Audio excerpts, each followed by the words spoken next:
ना इधर ना उधर, सीधे मुद्दे पर नजर। और क्या है आज की खबर, आप देखना शुरू कर चुके हैं न्यूज़ 18 आपके पुनीत के साथ, और मेरे साथ मेरे सहयोगी आनंद भी मौजूद हैं। और आनंद से आज हम बात करने वाले हैं एक मिलिट्री एक्सरसाइज की, जिसकी वजह से थोड़ा सा अमेरिका टेंशन में आ गया है। केवल अमेरिका नहीं बल्कि इजराइल भी टेंशन में आया है।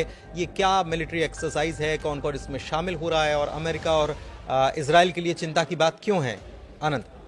बिल्कुल, देखिए ईरान और रूस, चीन अब एक ही समुद्री तट पर साथ में दिख रहे हैं। दरअसल ओमान की खाड़ी में इन लोग का युद्ध अभ्यास शुरू होने वाला है, ईरान और चीन और रूस। रशिया।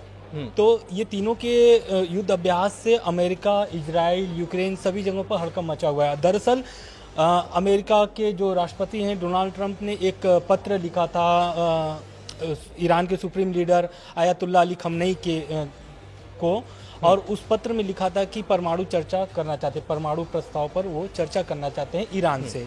लेकिन इस चिट्ठी को ईरान ने ठुकरा दिया है, और ईरान के जो सुप्रीम लीडर हैं आयतुल्लाह अली खमनेई, उन्होंने ये बताया है कि ये जो प्रस्ताव है ट्रंप की तरफ से, ये एक तरीके से अत्याचारी है।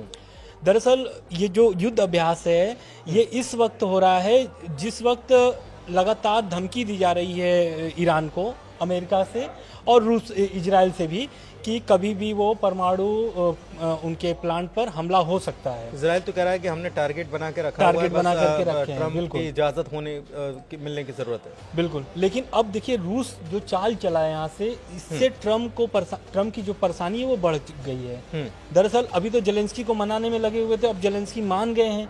तो अब पुतिन अब जो अपना चाल नए तरीके से चलना शुरू किए हैं, उसमें ईरान जो उनका जो सहयोगी है, एक अच्छा दोस्त है, उधर चीन भी अच्छा दोस्त है। चीन का ऐसे ट्रेड वॉर चल रहा था इनसे, ट्रम्प अमेरिका से, तो चीन भी मौके का फायदा उठा लिया है। तो अब ये तीनों ओमान की खाड़ी पर आज से शुरू हो गया इनका युद्ध अभ्यास। तो ये एक नए तरीके का इसे कह सकते हैं कि नया स्टांस है। एक चीज और है कि मैं अभी पढ़ रहा था, फ्रांस के राष्ट्रपति जो हैं इमैनुअल मैक्रोन, उनकी तरफ से भी एक बयान सामने आया, और उन्होंने कहा कि ये हमारे लिए भी थ्रेट है, यूरोपियन देशों के लिए थ्रेट है, क्योंकि एक तरफ नॉर्थ कोरिया को साथ में लेता है रशिया, दूसरी तरफ उन्होंने ये भी कहा कि ईरान जो है, ईरान का परमाणु जो प्लान चल रहा है उसको मदद करने का काम भी कथित रूप से रशिया के द्वारा किया जा रहा है, और ये हमारे लिए बड़ा थ्रेट है। तो एक प्रकार से उन्होंने ये याद दिलाया, शायद ट्रंप को दिलाने की कोशिश की है कि आप देखिए, आप कहाँ डील तो कर रहे हैं, लेकिन ये स्थितियां गंभीर हो रही है। और वो एक तरीके से यूक्रेन के सपोर्ट में ये बात कही है इमैनुअल मैक्रोन ने। दरअसल अब इसमें जो इजराइल बुरी तरीके से फंस गया है ट्रंप की वजह से, वहां पे सीज फायर है, हिजबुल्लाह से भी सीज फायर है, और इधर हमास से भी सीज फायर है, दोनों से सीज फायर है। हालांकि लेकिन जो अभी हमास से जो इनका अभी जो विवाद चल रहा था बंदूकों को छोड़ने को लेकर के, इस बीच ईरान को इजराइल की तरफ से धमकी मिली थी कि ईरान पर कभी भी उनके परमाणु प्लांट पर हमला हो सकता है इजराइल की तरफ से, जिसमें अमेरिका भी इस पर समर्थन किया था कि अगर ईरान नहीं मानता है। हालांकि इसके पहले एक और खबर आई थी कि जो ट्रंप हैं वो इजराइल से ये बोले थे कि मैं ईरान, अगर आप ऐसा करते हो तो जो मेरी डील है, ट्रंप एक डील करना चाहते हैं ईरान से, कि आप अगर डील अमेरिका से करते हैं तो उससे आपको जो प्रतिबंध लगे वो प्रतिबंध धीरे धीरे हटना चालू हो जाएंगे। मतलब ऐसा अमेरिका कहता है, अगर आप डील के लिए तैयार होते हैं। डील यही है कि परमाणु हथियार नहीं बनाएंगे। बिल्कुल, हाँ। तो अब ये सब मुद्दों को लेकर के जो नए एक खाका तैयार किया गया है ईरान, रूस और चीन की तरफ से, उसमें जैसे कि आपने बताया कि नॉर्थ कोरिया आ गया है साथ में।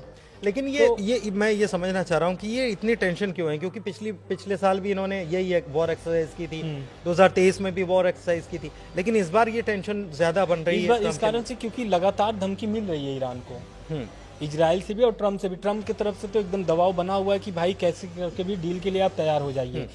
इसी बीच एक खबर आती है, वो ईरान के जो विदेश मंत्री है उनका कहना है कि जो ट्रंप का पत्र है वो अभी ईरान के पास नहीं पहुंचा है, यानी कि ईरान के जो सुप्रीम लीडर हैं आयतुल्लाह अली खamenei उनके पास अभी नहीं पहुंचा है ये पत्र। लेकिन खamenei उसके खamenei पहले ने हालांकि कह दिया कि भाई हाँ, हम जो हमको ब्लैकमेल करेगा, जो हमको दबाव बनाने की कोशिश करेगा, उसके साथ तो हम डील नहीं करने वाले। बिल्कुल। अब ईरान तो हमेशा से, इसकी पिछली बार भी जब ट्रम्प प्रशासन में थे, सत्ता पे थे, तब फिर भी ईरान यही काम करता था। ईरान की आज की लड़ाई नहीं है, बहुत पुरानी अमेरिका से और ईरान की कुल लड़ाई तेल से शुरू होती है इन लोगों की। तो इसको अब ये जो विवाद नया चालू हो रहा है युद्ध अभ्यास से, इससे हालांकि इसमें कई और देश भी शामिल हैं इसमें, लेकिन भारत नहीं शामिल, इस युद्ध अभ्यास में भारत नहीं शामिल है।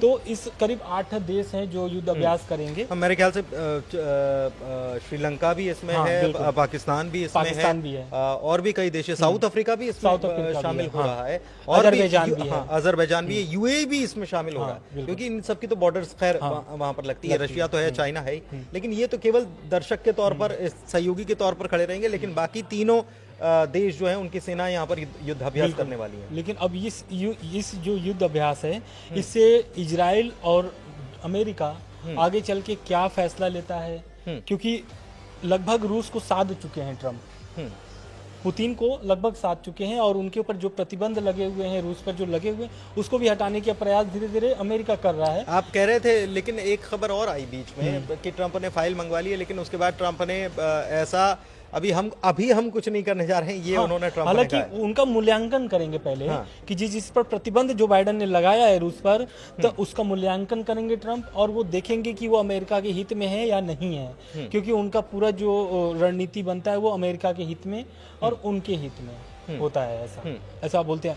अभी एक खबर आ रही थी बीच में कि एलन मस्क और मार्को रूबियो, विदेश मंत्री अमेरिका के, उनकी बहस हो गई, तो उस समय ट्रम्प ने मार्को रूबियो की समर्थन कर दिया, और सब इस पर हो रहा था कि जो वहाँ पर चल रहे हैं, क्या बोलते हैं, कर्मचारियों को जो हटाया जा रहा है, छटनी किया जा रहा है, तो उस पर मार्को रूबियो एलन मस्क पर एक तरीके से उनके विरोध में बोल देते हैं कि आप जो करना चाह रहे हैं वो एक तरीके से बेरोजगारी लाएगा अमेरिका में, और ट्रम्प, एलन मस्क चाहते हैं कि वो खत्म हो जाए। तो ट्रम्प एक तरीके से अपने कैबिनेट से लेकर के विश्व भर में भी घिरे हुए हैं, भले वो चाल चल रहे हैं और उनके चाल लगभग सफल भी हो रहे हैं। उनका 100 दिन का जो टारगेट है युद्ध खत्म करने का, तो उसको लेते हुए, अपने कैबिनेट को लेते हुए, अब ये देखना होगा कि ट्रम्प इस पर आगे चल के क्या फैसला लेते हैं, इस युद्ध अभ्यास को वो कैसे अब अमेरिका के पक्ष में लेते हैं, नहीं लेते। इजराइल की तरफ से कोई बयान आया? इजराइल की तरफ से अभी कोई बयान नहीं आया है, लेकिन इजराइल पूरी बारीकी से नजर रख रहा है, क्योंकि वो पहले भी कह चुका है, ईरान से तो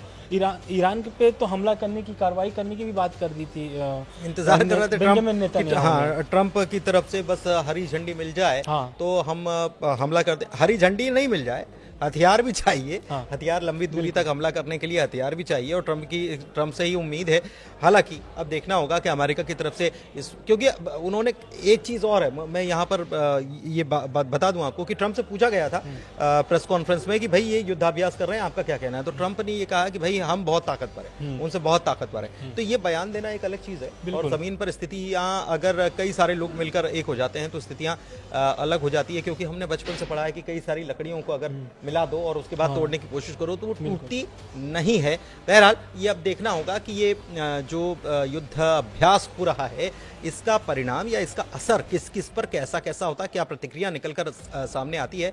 फिलहाल इस वीडियो में इतना ही। देखते रहिए न्यूज़ 18 मध्य प्रदेश छत्तीसगढ़ का पेज, और आप हमारे वीडियो पर कमेंट कीजिए, लाइक कीजिए, शेयर कीजिए, आप अपनी राय भी दे सकते हैं। फिलहाल धन्यवाद।